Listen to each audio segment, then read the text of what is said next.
हाय जानीस, आदाब और आप सबको आपकी इस बेगम का सलाम। वेलकम ऑल टू द ईसा फेर शो।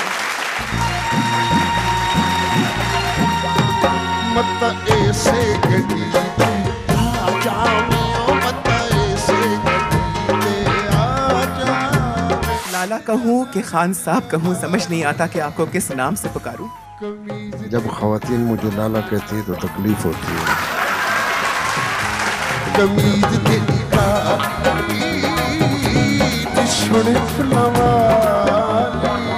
खान साहब के साहबजादे सांवल जो हमारे बीच मौजूद हैं, आज पहली दफा किसी शो में आप लोगों के सामने एक गीत पेश करने वाले हैं। सांवल, why don't you step on? A big hand for सांवल। वो मुझसे दूर है, दिल के मगर करीब है, दिल के मगर करीब है। मैं आपके गुस्से वाली निगाह दिखना चाहती हूँ, जरा अपना गुस्सा तो दिखाइए। वो तो माशूक है, हर बात पे रूठेंगे जिगर, तुम न घबराओ कि कहीं उनसे खफा हो जाना।